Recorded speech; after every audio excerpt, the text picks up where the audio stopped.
Hello, everyone at home, and welcome back to another episode of A Filthy Talk, a Filthy Lot's weekly live panel discussion show coming at you live from Filthy Lot Studios in North Vancouver. I am Trevor Gemma. This is my co-host, Roz Young.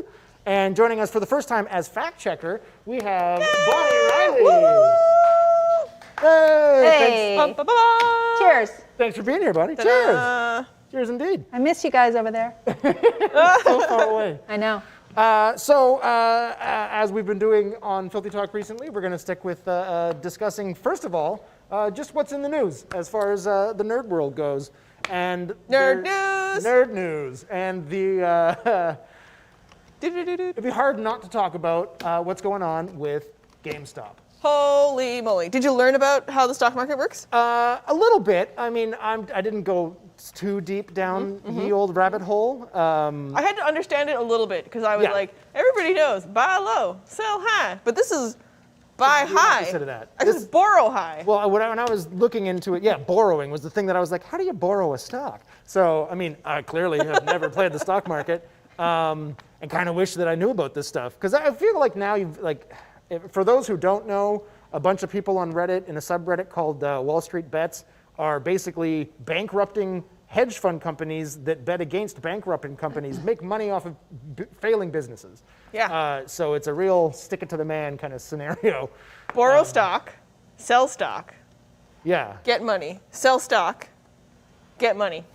It's somehow how it works. Yeah. Well, the interesting thing is they get locked in and have to, one way or the other, They have buy to the sell, stock. and they're banking on selling it lower. But this whole group of people on Reddit went out, bought all the stock. It's skyrocketed like crazy. So the hedge fund basically is so much money in debt. They're bankrupt. They're bankrupt. Yeah.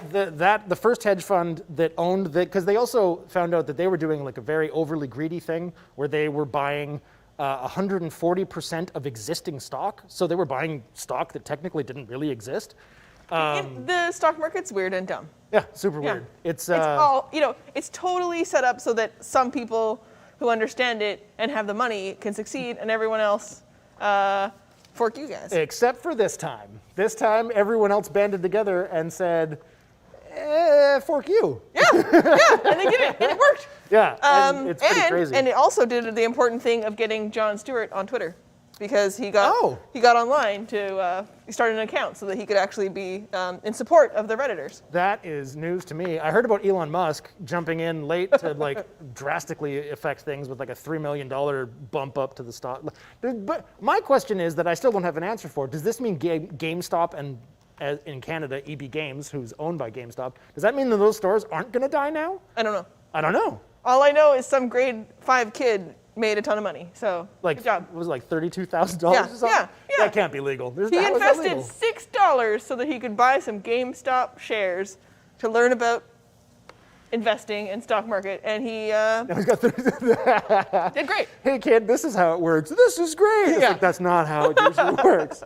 Other than that, did you finally get around to watching WandaVision or no? Man, come on. It got really interesting last week. I will say that. I'm not going to spoil anything. All we've been doing is playing Minecraft. That's true. We have been going crazy with the We had to resolve Trash Pandemonium, and I had to award prizes. I had work to do. Oh, fun note. Potential title that me and Alex were tossing around for this episode, alternate title, Trash Fandemonium. But I love go with it.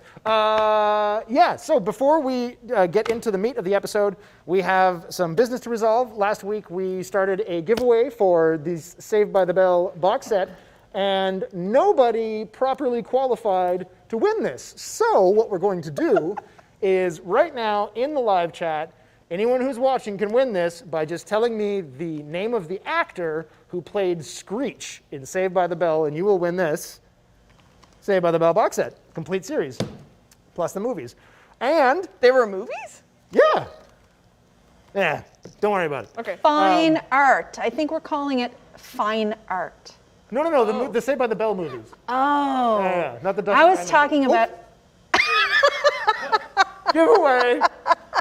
I mean, it's a giveaway, so whatever, I gave it away. So we have another giveaway. This time, courtesy of Warner Brothers Entertainment, is a 4K Ultra HD plus the Blu-ray plus the digital download of 2001: A Space Odyssey. Can I win it? Sure.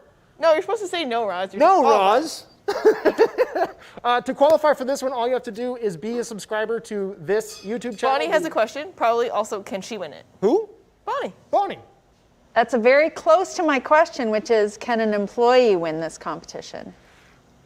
What does everyone else feel? Because I don't have a problem with it, but they have to qualify. And I'm getting a lot of heads off camera shaking and saying no employees. Yep. All right, well, from other employees, blame your fellow colleagues. We didn't let Chris O'Brien win that last time when he yelled out from over there. Oh, yeah. Okay, so no, this is for non-employees then. This is for fans. Both draws? Oh, that's fair. Oh. Both prizes? No, this one I'm going to say yes Well, to employees. For we Saved by already the have a Bell. winner. But for 2000, we have a winner? Oh, yeah. Who is it? Username. Gabriel Hanneman! Hey, congratulations, Gabriel Hanneman. You now own the complete collection of Saved by the Bell. Enjoy that one. You can collect that later. So for 2001, what we're going to do is be a subscriber to a Filthy Lots YouTube channel and comment on this video, not in the live chat, but after the video is posted, with You get it. 2001, and then just tell us what your favorite fandom is. So could be, I don't know, Marvel, could be, as Bonnie's is, My Little Pony. You okay with me saying that? Oh yeah, the hands in the air. Yeah. She just don't care. So yeah, tell us what your favorite fandom is. Make sure you put 2001 in there, and we will give this one away next week on A Filthy Talk as well. So, All the prizes. we do have some other news, which is more akin to just us here at A Filthy Lot. But before we get into that, we need to bring out our guests. To help us. Yeah. Yes. So first of all, joining us for the first time on the show, even though she's been here most of the time off camera, the amazingly talented and has a brain for organization that I cannot understand, Natasha Wehn. Yay! Hello, Natasha, and thank you so much Hello. for being here. Thank you so much for inviting me. I'm very pleased to be here. Oh, good. And also joining us, no stranger to the program. You know him, you love him? Maybe. The incorrigible N.A. Razzak, or as we call him, Nor. That's right. Screw you. I quit. I sold some GameStop stock. I'm a millionaire. I quit. I'm out of here, everybody. That's fair. It didn't crash yet? What? Hello? What do you mean you didn't sell this? You didn't buy stock? Oh, that's You didn't. Oh, all right. Okay, man. All right. That's why you shouldn't take advice I'll, from a fifth grader. I'll see you guys on Monday, I guess. Yeah, I mean, I guess. I don't quit. Don't take advice from a fifth grader? That's Nora's Probably stock should advisor. not be your financial advisor. Oh, that 10-year-old was so smart, though. Yeah, he laid it all They out. are though. They are. Yeah. They are. Yeah. So you guys are here to help us set up a bit of news for AFL, and also because you're lovely people, and we're going to talk about stuff. Thank you. But you guys are, as well as with Chris O'Brien, our sound guy who's off camera right now, Hi, Chris. what we're calling our channel champions for one of our new channels at AFL, if you guys want to talk a bit about that. Yeah. We quit. We're taking all of our stuff and we're moving it to a new place. Yeah. This is probably news even Yeah. to you. It is. Yeah, to hell with the main channel. We want our own channel. We want our own rules. We're gonna do what we want, Yeah. and that's just it, man. You can't stop us. Okay, so Nor clearly didn't understand what was happening. We'll have to talk about that one. Yeah, that's not how it works, man. Sorry. No, you're still going to be here. Oh, Yeah, it's okay. You'll get it eventually. But here's where all the toys are. Yeah. that's true. So AFL is splitting up into various different, more focused channels. Yes. So you can know what you're getting and love what you're getting every time. So some of his shows specifically are going to be featured on a new Fandom channel. That's right. So go ahead. It's mostly your brainchild, so take it away. Is it? I don't know. The channel is now going to be called a Filthy Fandom. A filthy fandom. Filthy Fandom, where You you're heard going it to here find You're basically going to find all of the stuff that's from the perspective of a fan. You know, one of the things we talked about is if you were made fun of it by loving it as a kid, you're going to be celebrated for it here. Oh, I like that. Yes. Yeah. Yeah. So it'll be all the comic book stuff, all like the nerdy movie stuff. We're going to have like, car racing, diecast car racing shows on there. Oh, sweet. Your unboxing show is going to live on that channel. All that cool stuff. Right on. Yeah. And more. Yeah. And more to come in the future Yeah. as well. Yeah. As programming builds out and we see what other great ideas the Oh, and of course, and Drawn and Cornered. I even forgot my own. Oh show. yeah, that show. my own show. Drawn and Cornered will live on that channel. Yeah. Do we want to talk about the The secret thing? The special Do secret you thing? want to talk about the special secret? I mean, we can talk about it. I just can't say. I can give very limited specifics. Okay, I'm not Sneak going to peek. say anything so I don't overstep. So you go. So when we launch, everyone here at AFL has commissioned a variant alternate cover to Lonnie's next comic book release, which is Undone by Blood, or The Other Side of Eden. And we have an exclusive variant cover just for us. There's 500 that are going to be printed worldwide, and we're going to be giving it away on the channel when we launch too. So excited! To celebrate the second season release of Drawn and Cornered. That's So So more cool. information to come later. That's as comic book nerds, that's really exciting and just super cool. Yeah. I agree. It's such a nice way to launch the channel because it's, people we love who are making the coolest stuff that we love, that we're so excited about and we wanted to share with people. Yeah. And that's something about being a fan of something. It's not just that you love it and collect it yourself, but that you want everyone else to know how much you love it. Absolutely. And they should love it too. Yeah. And so you just run around just shoving it in everybody's faces. Yes. Yeah. Yeah. And the cool thing is the only way you can get this variant cover is through us. It won't be available for sale. You'll have to either win it or find a way to get it. Oh, how deliciously exclusive. It is deliciously exciting. And we'll reveal the artist who did the cover when we launch the channel as well. It's super exciting. He's one of the best artists working today. Right on. So as we get closer to that point, we will let you know what date and what to look for, which is a Filthy Fandom on YouTube. But we'll let you know when that's going to happen, and we'll talk more about it on Filthy Talk. And if you follow us on social media, Facebook, Twitter, all that stuff, Instagram, there'll be announcements there as well. So Yes. looking forward to that. Okay, so into the meat of stuff and Filthy Fandom. So today we're talking about fans, fandoms themselves, but fans versus fanatics, and where do you draw that line? Well, the root word's the same, It is. so it's kind of the same. But that's the thing. It kind of is technically, Yeah. but certainly not the way we use it. Or is it just a different type of fan? Because you can be a type of fan of all kinds of things. And when we say like a religious fanatic, I think, or like a political fanatic, that's where a lot of people have those kind of like, it feels scary. It feels like intimidating. Yeah. Whereas, Addicts are scary. So if you put that on the end of the word, yeah, I mean, it just checks out. yeah, exactly. But yeah, you're right. Why is it that when you're a fan of a sports team, that sounds like a really positive thing, and when you say I'm a fanatic for this, people are like, maybe we should take a step back here. I think it's all Yeah. just the way it evolved and the way it's used in speech. Because then you hear things like a religious fanatic, and then it turns into someone who's a zealot and is like super, like, doesn't apply any logic to it, just believes in anything having to do with that thing and blindly follows it. Well, it becomes exclusionary as well. And like part of, I think, the fanatic or religious fanatic is like persecuting people who don't adhere to your religion or belief.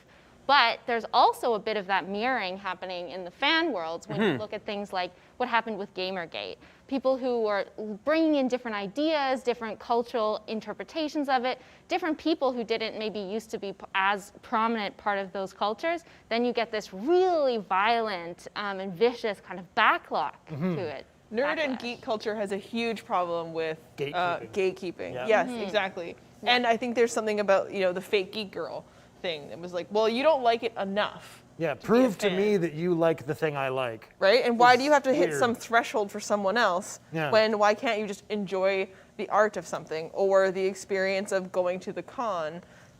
Why do you have to prove to somebody else that you Where did that come? understand Where did it? that come from, though? Did that come from where did that stem from? Because for me, the way I think about it is when I think about people that are accused of being gamer girls or whatever are the ones that are like the Instagram model versions of cosplayers. You know, people like that who are just doing it because they're exploiting this thing because it's popular now and they're making tons of money on the internet and they don't really give a shit about whatever character they're That's cosplaying probably it where- or whatever. You know what I mean? And then their quote unquote passion is then, judged. Yeah. Well, we're also in this interesting time in history where the things that were classically seen as like nerdy or classic fandoms like Star Wars and Deadpool or those kind of things that have a comic background are now so mainstream that like the whole concept behind someone who's nerdy, who's like really obsessed with something which is kind of unfashionable, falls apart a little bit. That's so true. Maybe there's a little bit of a feeling of losing, if you're made fun of for something and then you hang on to that and then that becomes your identity and then suddenly Yeah, and then you find out that Steve also now likes Star Wars. And Steve used to make fun Steve of used to you? hit you in the head with your Yeah. own lightsaber and call you a little bitch. I could see that. Sounds really specific. No, but I could see that being a large part of the thing. Like if you were ridiculed for liking a certain thing, and then suddenly other people who used to either bully you or ridicule you over what you enjoyed are now they would come off as a poser if they suddenly don't like what. Like, I like that thing now, and it's like, but you used to like beat me up and stuff me in a locker because I liked this thing. Yeah. And now everyone else thinks it's cool, so Yeah, now, you're like, what the fuck, man? Yeah. Yeah. That's understandable as far as judgment goes, but that gets more into someone having trauma and now reversing that trauma to what's the word? Project on someone? Incel. Sorry? Incel? Whoa. But there is something that we do where we love to put ourselves into boxes. I like this, and the idea that I like you means I am like you, So I like you because we both like Harry Potter, or we both like Harry Potter, but I'm a Hufflepuff and you're a Ravenclaw. I am a Ravenclaw. So all of a sudden there's this like distinction between us, and so I'm gonna go out and find other Hufflepuffs, But the funny thing but there, I won't because I love everyone because I'm a Hufflepuff. yeah, and even then is you're defining like that's like a sub definition to something. You're both in the same fandom, so Yeah. you can still enjoy things together and kind of like We you're have a gonna- common you know what language you're to doing. communicate to Exactly. each other. Yeah. So when we share that, you find it's like this when you go to a condo, right? You find all the people you can find your people. And I think for a lot of times, especially if you've been excluded growing up because of your fandom, or you've been excluded for whatever reason, and you've taken that piece of a culture with you to help brand yourself and define yourself and find some meaning. And then you go out in the world and you find other people who love it as much as you do. That's a really special moment. That's just a find your tribe kind of thing. Yeah. That's just such a basic human behavior in a lot of ways. And I think that like prior to all of the comic books, comic books haven't been around forever, but sports as a thing has been around for a very long time. That was actually the first use of fan, like shortened from fanatical to fan. I think in the 20s or so was used in a baseball context. Oh. Yeah. That's interesting. But yeah, and then there's some huge negative connotations with that. I mean, I haven't been to a convention for nerd stuff that's turned into a riot. I have seen sports events turned into riots pretty frequently. Yeah. Like locally and around the world. Like soccer riots they have their own nomenclature. People It's die. A soccer riot. Those hooligans, like soccer hooligans. Yeah. Right? Yeah. You got to add more booze to those nerd conventions. Yeah. Start Add real- more deodorant would be a good start. I've been to a lot of them, and yeah. Not that they're not fraught with their own problems. Yeah. Of course, totally.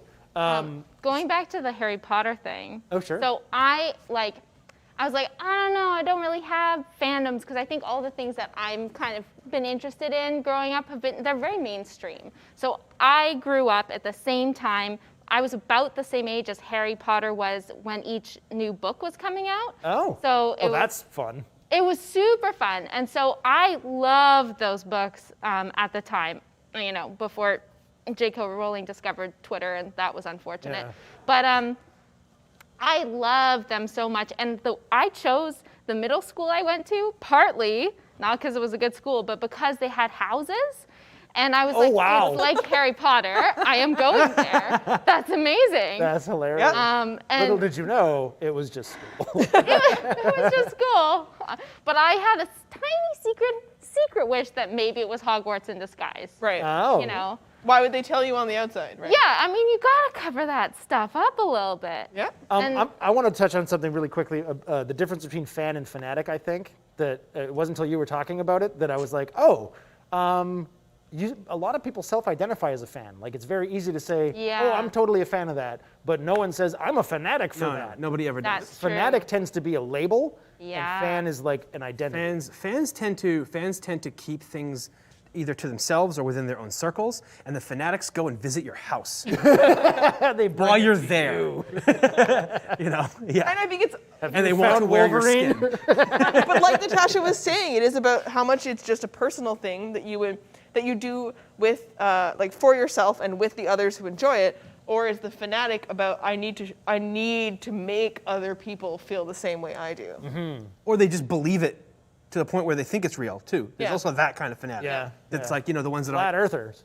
no, but you know the ones that that go up to actors and like are dead certain. It's like, no, you're not this person. You're this character. Yeah, and I think You that's know? when it crosses the line. I was going to bring that up. The people who can't separate actors from roles and that kind of a thing, like that boggles my mind. But like the amount of hate that the kid who played Joffrey in Game of Thrones, like Right, he yeah, yeah, walked yeah. away from acting because people hated him so much because he played the character so well. The little Yeah. kid that played Anakin in Episode 1 yeah, Jake ruined Lloyd. it. Like toxic fans ruined his life. But if you think about it, the psychology is kind of similar because being a fan of something, means you're kind of obsessed with it. You are really loved with it. And then obsession in a relational sense is often tied with being a bit of a stalker, right? Where you Sure, put yeah, someone yeah. up on a pedestal so much that they stop becoming a real three-dimensional person and they're just this image or this caricature, similar to a character. And then you stab them. I like. Right. I was gonna say Stab I them. started the sentence with I like, but I didn't realize I was following it right after stabbing people. But I was talking to Trevor today if he'd heard the expression that you stand something. Yeah, and and I had you not. had not heard it, but Yeah, I heard about standing, but I don't know. I'm 40 years old, man. I don't know so what that means. if you stand something, you super love it, like you're a big, huge fan. But it comes from the Eminem song. So I know, right? That's Yeah. what shocked me because I was like, wait, the young kids are using a song from my time Yeah. Yes, we are. to make a term that I don't get? What's happening? I didn't know that either. Yeah. Whoa. Made me feel old and used. So Taking yeah, advantage so of the it. idea is if you stan it, then you're this fan. But the idea comes from a bit of the obsession of something, which Yeah. we associate so much with our fandom culture. Now I can't get that song stuck out. Another word, do either of you know where the word geek originates? Or Geek? comes from? Yeah. Are we Circus. talking about like people who bite heads off chickens? yeah. yeah. That's weird. Circus people that That's clean up scary. shit. How did that connection happen? Yeah, how did that I'm become concerned. someone who likes superheroes? Speaking of being a creepy stalker, I mean, someone I don't know. I'm not comfortable with that association. Yeah, I like being called. I identify as a nerd, not as a geek, Yep. because I know that it 'Cause means more than one thing. I guess Matt and I liked because coming from science, we love our definitions of things, and naming and labeling things is very much in our comfort zone wheelhouse. But the idea of how you can differentiate for us now a nerd or a geek, but we find that nerds are more analytical about their fandom. They want to learn everything about it, and less so with geeks, right? Like, but you can be a math nerd because you go hard into learning everything about how to do it. Yeah, okay. If you were a math geek, you would just be like, I'm just a fan of numbers. My favorite is 4. I collect calculators because they're cool. Right? But I but then don't what's use a- them to but then do what's a- actual math. Yeah. But a math nerd would be like, I have all these calculators to do math. Because in 1994, this Texas Instruments one had this function. Like, I had a watch. that did all Phonics. that. I was am not a great. math nerd. Okay, then what's a dork? What? Then what's a dork? I don't know. Let's ask the chat. What's a dork versus a nerd versus a geek? I wanted to ask you guys, do you have any fandoms or things that you are a fan of that you think are bordering on the fanatical? Like if someone else was to see it, you're like, oh, maybe this is a bit much. I've gone off the deep end. And someone else would be like, whoa, you're obsessed with this, hey? And they might label you a fanatic for it.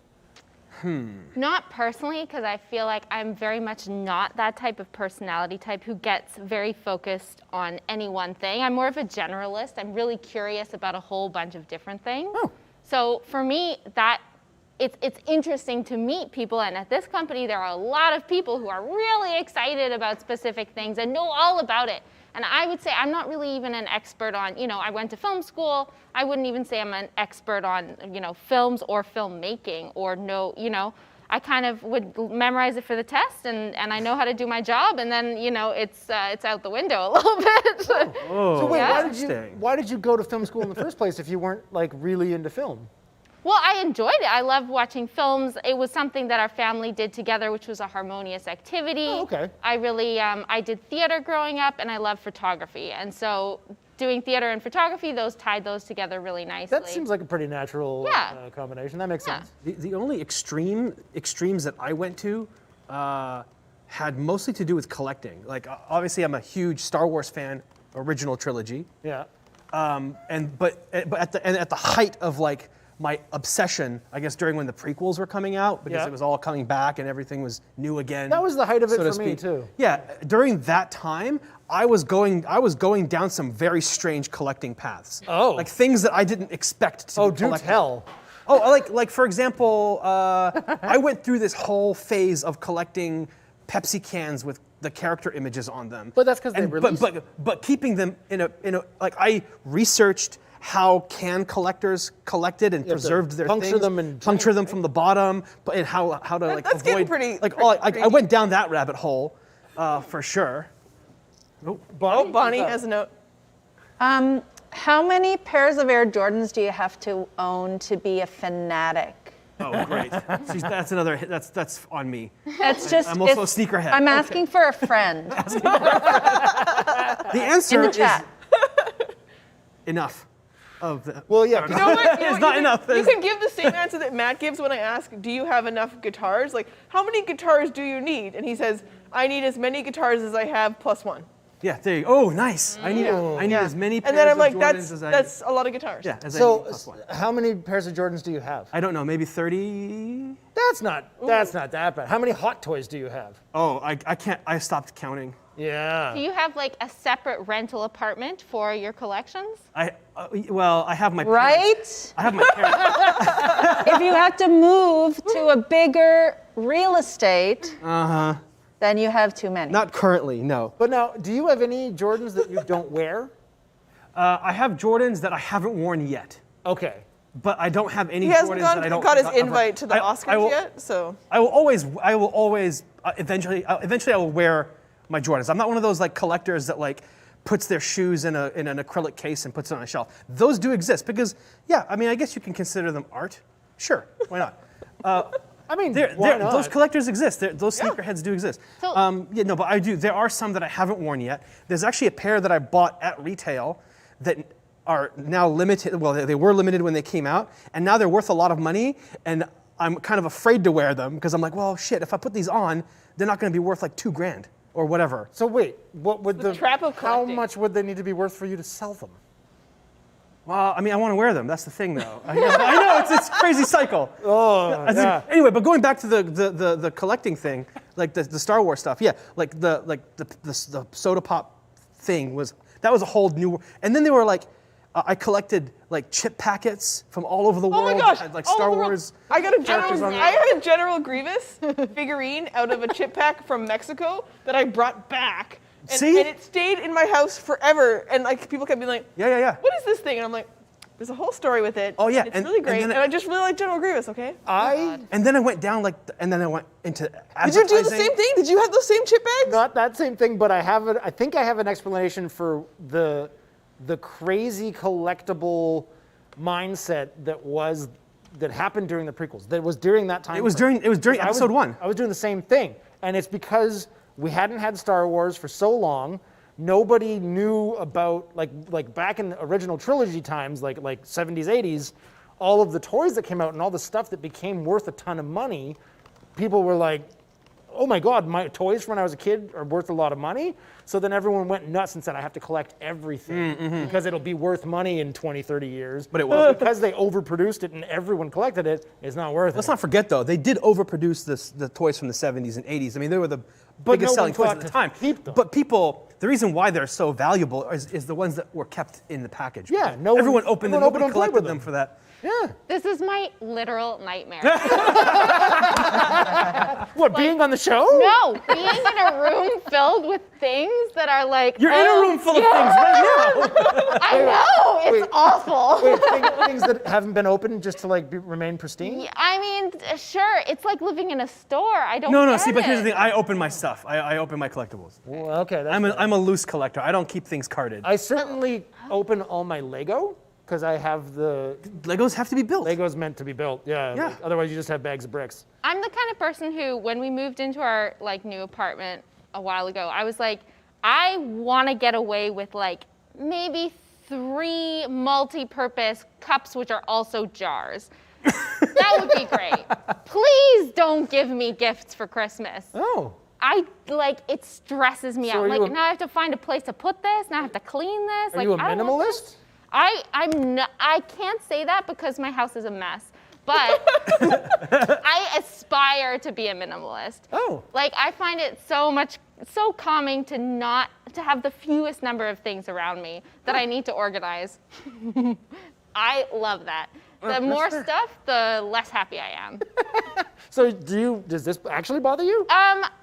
If I were designing this space, it would look very different. It would just be a white wall. Just be empty shelves with 3 glasses. Yeah. that are also jars. They're also jars. Yeah. No, but I went down some dark holes, man. Yeah. I'm fascinated. Some dark. I would go to stores that had like Star Wars displays, and be like, "Yo, can I have that when you're done with it?" Oh, the displays? Yeah, I went that far too. I was like making friends with like managers of stores and all this sort of stuff. Like going, yeah, when that display's done, just give me a call. Here's my number. It'll be cool. I'll give you some money for it if you need it. Oh man, it was all kinds of craziness. And my parents were just like, what are you doing with a life-size probe droid? What do you need this for? No one wants to know what you're doing with the laptop. Roz, do you have anything that you're borderline fanatic over? I mean, Matt and I are also collectors of all things, and so the apartment gets very cluttered. I like that sometimes it looks like you wandered into a Harry Potter shop because there's, there's like movies everywhere, and there's books everywhere, and then there's toys everywhere, and then but it also like expands with whatever we're obsessed with in the moment because we are definitely, Obsession Jack of all trades, master of none people. So okay. We'll go through a phase where we're like, okay, pick up our instruments again. And then the walls, you already know they're covered in guitars. But we'll bring my drum set out and and then I'll be like, I need a tin whistle and I need to learn to play that. A tin whistle? Yeah. And I bought a trombone recently and I have my French horn and we'll like go through a phase where we're like, oh, we'll play a bunch of music. And then we'll get distracted by something else. And then so there's like, the pile of those things are over there, but we'll get back to that. And then tabletop gaming has just taken over our lives in a really great way. But we can't, because we're collectors, we can't not have all the stuff we need to do that stuff. And then so I'm like, well, now I'm going to paint miniatures. So now I have a big painting table where all my paints live so that I can paint miniatures. And then I have an entire cabinet full of miniatures. Some of them are painted, most of them are not. I was going to say, how often do you actually do it, though? I paint. Yeah? Not as often as I need to paint all the miniatures I own, but I paint. Yeah. But do you think any of those are actually like, if someone was to come over to your place for the first time, didn't know that you were into D&D? You've been to my place. Is it anything scary? Not to me, but And you came over to play D&D. that's true. Yeah. Yeah, so it was more like, oh, I came to the right place. Yeah. Versus, I mean, I have a lot of stuff. I have you beat. Yeah. Like, Yeah. So Well, our space is small on purpose. Like for a long time, we were like, don't move. 'Cause if we move, we'll get more stuff. Yeah. So be careful. And Matt likes the process of like, after a little while, the movie collection will be really disorganized, and he'll be like, take it on and have a fun day of organizing it. I don't know, by some stupid strategy. Like now it'll be like by genre and then director and then something else. So Oh, he'll I'm like. about to enter that wormhole too. I just bought some new floating shelves for the living room. You know about this. You knew about this. knew it. I even showed them to you. And you We were have like, to yeah, that's start great. You can put them mounting above the TV. things where the kids can't reach them. We don't have any kids. Or the dog can't reach them. Yeah. Yeah, the shelf is too overloaded with media. But then, you get to organize your stuff and play with it. It brings us a lot of joy. So it doesn't bother me that I have that kind of thing. But I think as a young person, when you're defining your identity and you're finding the things you like, I was telling you, I definitely went through it wasn't unhealthy, but a certain Catwoman phase where I saw the first Batman movie that she's in and got all excited about like how cool this character was. And I was like, I'm going to be that So cool. not the Halle Berry Catwoman No, movie. no. I'm talking about Say, Michelle when you mean Pfeiffer. a certain Catwoman phase, do you mean a certain phase or a certain Catwoman? And you mean a certain Catwoman? You mean Michelle Pfeiffer. but then a phase of like I want to read all the books and I want to like know all about this character and I want to get into this world and get really Put excited. live birds in my mouth. I want I cut my fingernails. They're super pointy. It got weird. Did you ever go so far as to put hello there or hell here? I love that scene. Oh Yeah, God, it's so that's good. great, yeah. It's so good. I'm curious what everybody's like favorite idol or icon in a kind of fandom world is. Ooh, Idol good or question. icon? Do you mean person or? The character. Character. Like So the character, not superhero an actor who does a great job of being. superhero of some Yeah. kind. Trevor's wearing Character.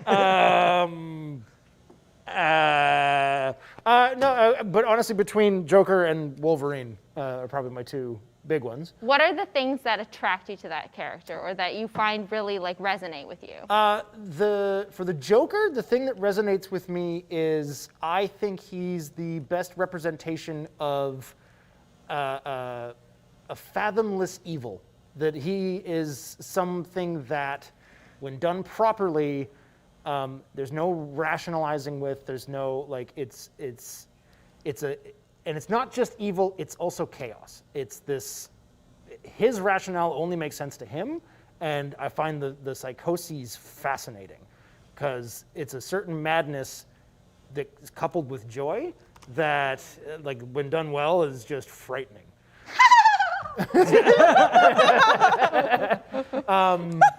Yeah, and then Wolverine, I don't know, I think it's he's Canadian. And I don't care so much about country identity as a person as I did when I was younger. Kind of like, But something about it felt exciting to you when you found that the out. fact that he was Canadian, I could identify with that a little bit more. The fact that he was short was an interesting thing. Like just the fact that like you have all these archetypes of like big like superheroes that look like Superman. They're all the same size and all that shit. And then there's the little guy that everyone calls Runt. Yeah. And he gets kind of picked on, and he's like, but he doesn't take any shit from anyone because he can rip you apart. And it doesn't matter what you throw at him, it can't break him. That's what I really like about him. Yeah. I There's mean, a lot to unpack there. yeah. Okay. Yeah. He's kind of werewolfy, and werewolves are better than vampires. So there you go. Oh, Hot take. interesting. Come on a nerd fight sometime. You know what character I fell in love with more recently? If anybody watched Gravity Falls, I love Mabel Pines, who is this really just charming personality of a character, and she brings to everything about her life and everyone around her this endless positivity and enthusiasm. So much so that in the last episode, spoiler alert, when they go into the finale, it really becomes a part of her maybe losing that as she's starting to grow up. Oh no. And everyone around her is so heartbroken by the idea that maybe she would lose some of that beautiful energy in order to grow up. And I was just like, oh, it's so amazing and wonderful. But that you can continue to keep that childlike, beautiful enthusiasm even into your adulthood is a really special thing. And so I love this character. There's a part where she makes a sweater, but it's wrong. And so she, has to just like modify it. And she's like, but I fixed it. And so it's okay. And she wears it even though it's wrong the whole episode. And it's just like, she's beautiful. I will let you answer this, but before we go, and I forget to bring it up, speaking of fandom things and comic book worlds, you have been involved in a project for a webcomic, and would you like to tell the people at home a bit about it? Sure, yeah. So it grew a little bit out of an interest. I'm not going to say fandom because I feel like that would be insulting the people who are really in the fan world of it. But two of my best friends and I used to watch Supernatural when we were in middle school. Those are some strong fans. That's a hard fandom. Yeah, so I'd say we were enthusiasts. We enjoyed watching, especially the first 2 or so seasons. We really liked the creature feature, monster of the week. And then, so we loved that. And in 2010, my friend Caitlin Hunter, who does amazing art for it, came up with the idea of, instead of 2 brothers with a lot of angst traveling around in a cool car, what if it's 3 friends who have a lot of fun traveling around in a shitty car fighting monsters? I like that change. Yeah. And they have a couple of simple rules, and the first one is don't sell your soul to the devil. So, Sam and Dean, take notes. Shots fired. Yeah. And what is it called? It's called Killing the Undead. So there's actually some images of our art that maybe Alex can bring up for us. Heck yeah. So Killing the Undead, we have a cover of just generally our series. It's 3 friends, and they're traveling across North America. They are going to start in the northeast of America for the first thing. And some of our characters are, Isabel's the main character. She's kind of maniacal, and she studied folklore. And she doesn't know what to do with her degree in folklore, so she ends up fighting monsters. And then we have Devin, who is non-binary. Devin works at a grocery store, but is surprisingly good with a shotgun and doesn't like germs or loud noises, but is very technical. And then there's Renee, and Renee kind of literally gets kidnapped onto this voyage and is on her 5th semester of an environmental studies degree. The first one where she's involved and gets kidnapped is hilarious because the fish out of water part of that story works so well. Thank you. Yeah. That character is somewhat based on myself. Yeah, I would agree. There's a little bit of that same vibe that I could tell about, Natasha just fell into this crazy nerd world here at the studio. Yeah. And we sort of kidnapped her and threw her in a shitty van. Yeah. That's hilarious. It's also similar to kind of how I got involved in that webcomic series because it was started by, the idea came to my friend Caitlin, who does the art, and then my friend Mariah is a great writer and has always been passionate about writing, and she kind of did a huge series outline and all these things, and she'd been writing, and then 6 years later, I visited them and I started to join in, and I did some edits of the stories and kind of came at it from a film perspective, so very much like, cut this, hey, what are they doing in the background? Because I'm always thinking about it from a very visual but filmmaking standpoint. And so it's kind of weird because it's a webcomic, but a lot of the inspiration we draw are from things like podcasts and TV series and things like that. So yeah, but of course the art, like the artist is, and the main writer, like my friend Mariah Fleetum, she grew up reading Marvel and all that kind of stuff. And Caitlin bases the art partly on like Calvin and Hobbes and things like that. Oh, nice. Yeah. So you've just always been surrounded by us nerds. Yeah, and I was like on the edges, on the fringe. Nerd adjacent. Yeah. And nerd adjacent, yeah. I think if I think about any webcomics that I read, or just comics I read growing up, was Asterix and Obelix. Yeah. And The Far Side. That was it. Oh. Just very random. So we have in the description of this video a link to check out Killing the Undead. Yeah. So if you guys want to check that out at home after this, check the description of this video and you can click on that and check it out. Yeah. Yeah. Ooh. Oh, that was a segue. The undead are back. Oh my God, No, yeah. that was something else to mention is today is International Puzzle Day. International Puzzle Day. I'm not fanatical about puzzles, but I am super into all things puzzles, puzzle solving, video games, and tabletops with puzzles, and playing puzzles on all things with family. To clarify, you don't mean just like jigsaw puzzles. No. I mean like problem solving. Problem solving in a entertainment style fashion. Yes. Yeah. But did you know that the biggest jigsaw puzzle with the most pieces is actually kind of a fandom thing? It was one with the It's a Disney fandom of the highlights of Disney with like 40,320 pieces, I believe. Like commercially fact check available? Commercially available. Commercially available. Yeah. Oh dear God, that sounds horrible. I really like doing jigsaw puzzles, but I got a cat, so Did you know that Patrick Stewart is a huge jigsaw puzzle fan, and he frames all of his completed all of them puzzles? Wow. Yeah, I saw he appeared on some talk show recently that we watched, and he's like, and the question was like, what have you been doing during the pandemic and whatever? And he's like, lots of jigsaw puzzles, and I'm one of those weirdos that frames them. And he had like a couple behind him. He's like, oh yeah, this one I finished in April. I really like them. I do like the challenge of like trying to find the things that line up and the spaces. But yeah, having a cat makes it impossible to do. Yeah, that checks out. Yeah. Yeah. I mean, not impossible, but I do know that I'd get near the end and there'd be missing pieces. And For sure. Do you guys know what the first jigsaw puzzle was used for? No. No, Teaching geography. that makes sense. Yeah, they just took a map, glued it to a piece of wood, and cut out the countries, and were like, solve it. That's how you're learning that's Very nice, interesting. very nice. in the 1700s. So Excellent. That's an interesting thing because puzzles as a way to increase cognitive function is always a thing that they say they're good for the mind to exercise. Like we were talking about this. Yeah. About Sudoku. Like tons of people just like go crazy and just do a ton of Sudoku puzzles because they're convinced that it increases their brain function. And I mean, I think it just increases your ability to do Sudokus.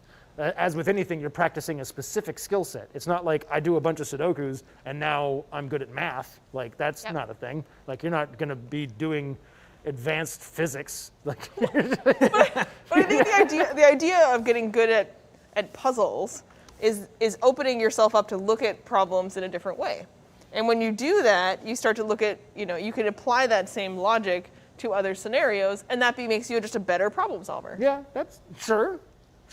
Or, like me, you just get super paranoid every time you look at something, and you're looking for the other angle on like, I bet that language is throwing me off, and maybe I got to go do this thing.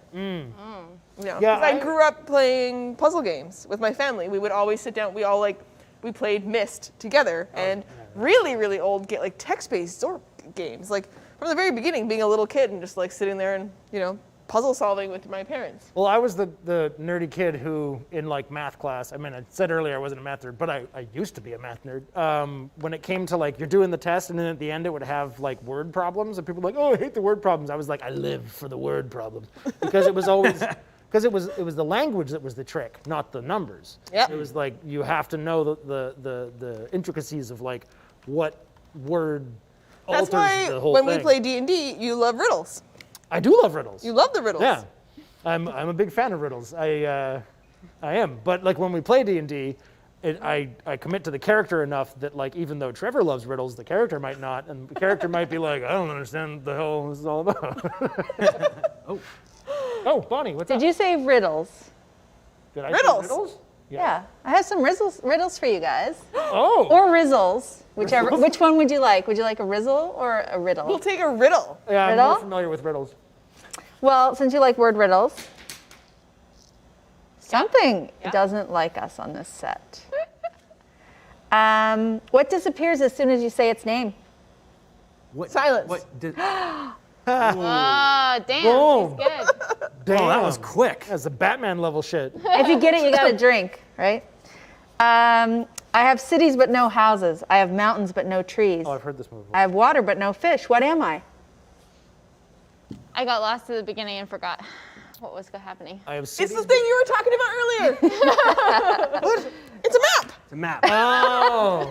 See, 2 for 2. I'm just saying in the chat. I'm gonna not how- answer because I have a habit of just yelling things out all the time. Well, I mean, that's pretty engaging. That's I what will you let grow up, like the if you other grow up kids playing answer. games, like you'll be smart like Roz. So just show people how it looks. When you like grow up playing games, Did you and not get- on your phone the whole time, right? Did you solve those immediately, or have you heard those before?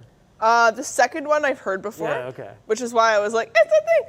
The first one just the first one is the possible only that one I I've heard got it that before. related. It's also possible that I've heard it before. I have to look up a lot of riddles in order to make riddles for D&D games. So as I'm scrolling through them, I've probably seen some of these. There's only so many riddles on the internet, so you've probably seen most of them being a quiz master for other Yep, things, I will right? zip it. Well, I have one more. Yay! Let's see.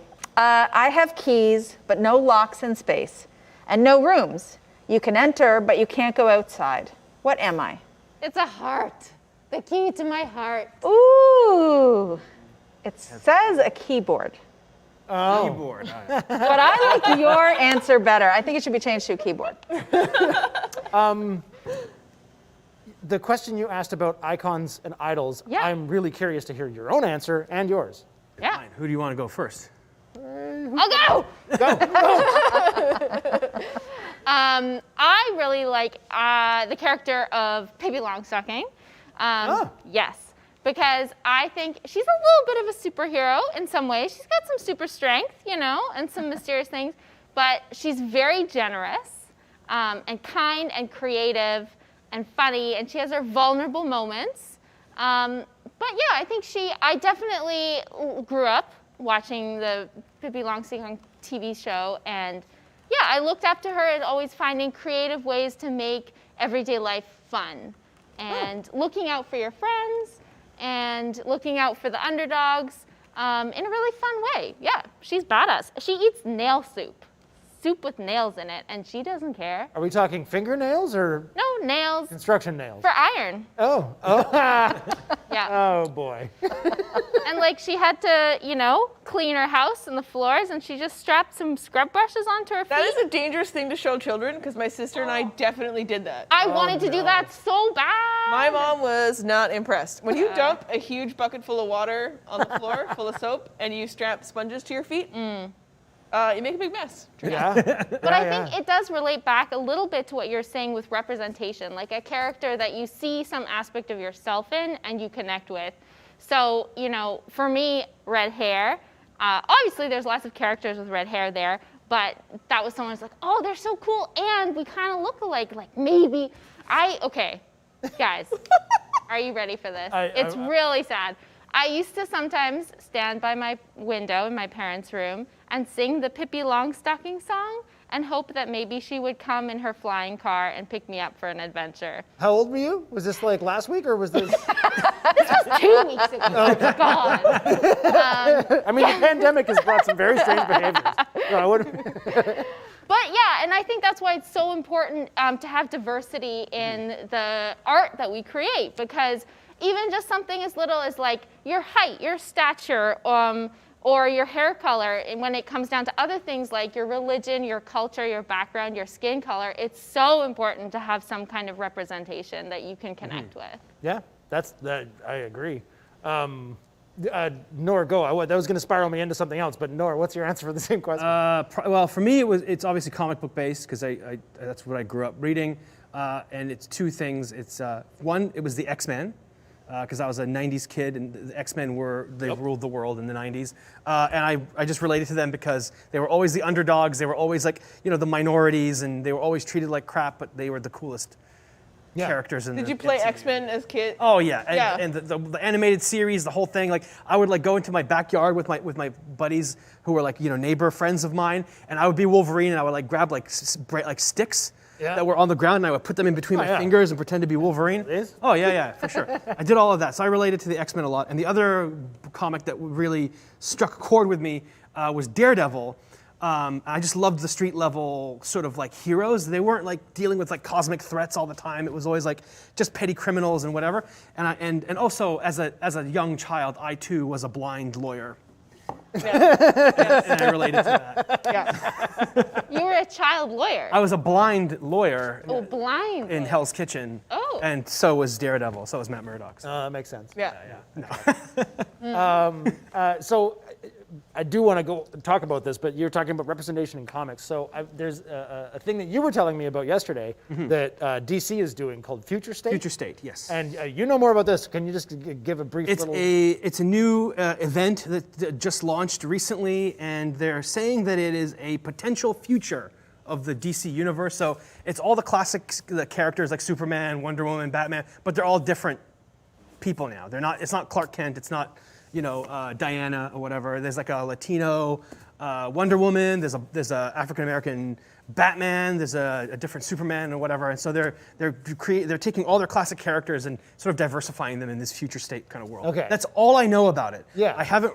I'm not really into DC world right now, and I haven't. Yeah. But then there's the other thing that's happening is that Marvel's doing is Marvel Voices, where not only are they're not altering the existing characters, they're featuring more heavily pre-existing characters, like you're teaming up Black Panther and Storm and Luke Cage and Falcon, and you're bringing all these characters of color together and shining a bigger light on them. And they're written not by white people. And they're written by people from LGBTQ communities or from Indigenous. There's a Canadian kid. I think he's based in Edmonton, who's drawing one of the books. It's cool.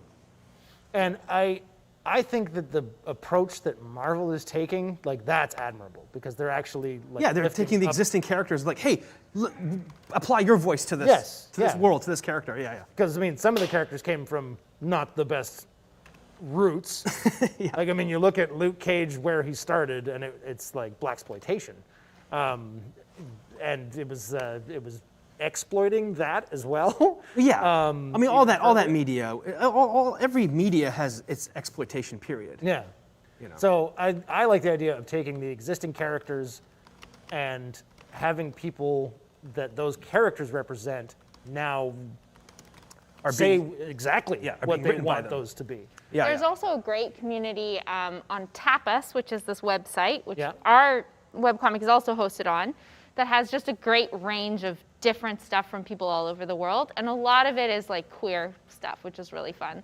I'm forgetting the name of the one that I started to read. I think it's Under the Blue, Outside the Blue, something like that. I'll post it in the comments. But it's this really cute love story between a merman and a blind dam worker. And it's super cute and like amazing, beautiful art. And it's got like 17 million views, and it's this really cool online community of just grassroots. Anyone can post. It's free. You just put up your art, and people can find you. It's one of the amazing things about the way our transition to online connection has created for us, that we can find those people who like the same things we do. We talked about that, like your tribe and stuff, but being able to reach out through Reddit and Instagram and all those things, that you find the people that you like, but then you can also share your work with them.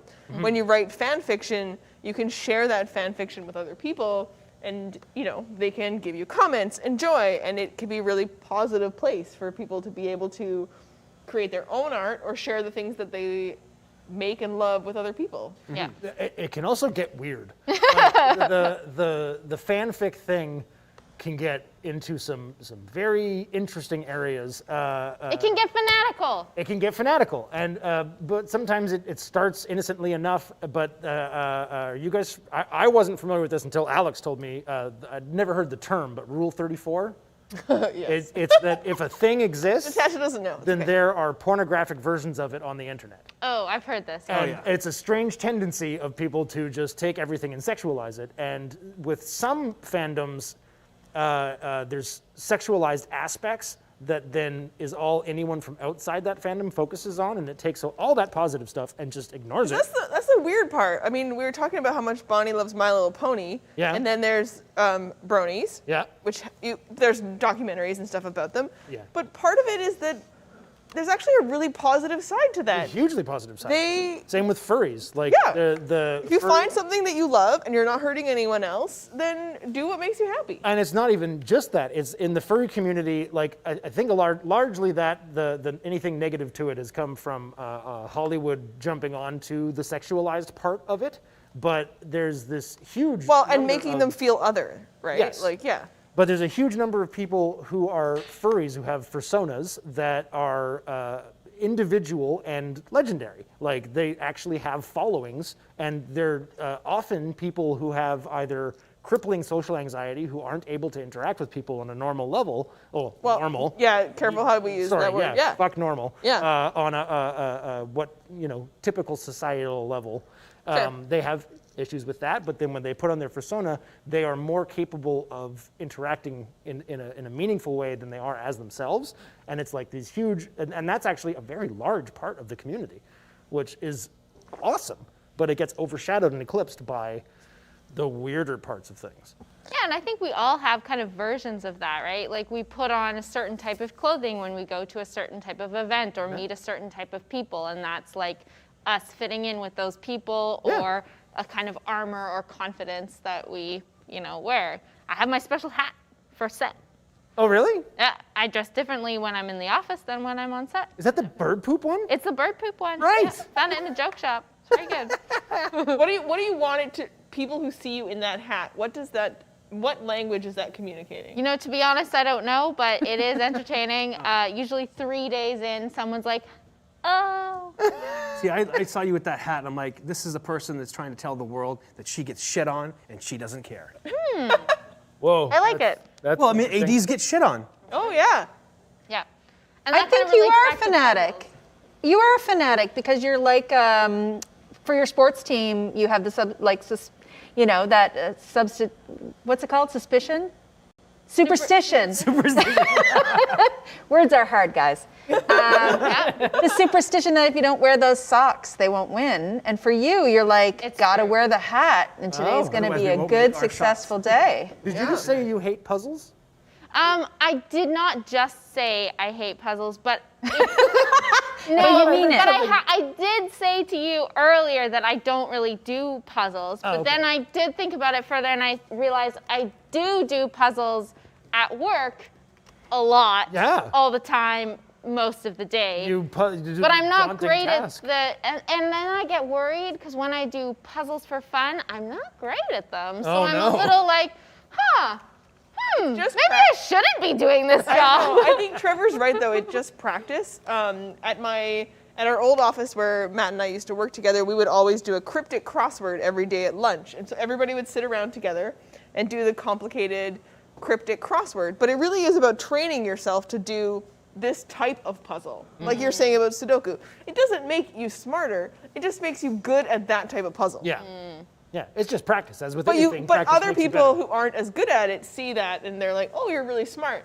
No, I'm good at this one thing. Good at exactly. Yeah. Which is, I mean, That's a how thing things about work. when people, it's all about how people perceive you, which is related to also what you're saying about the outside, masses or whatever.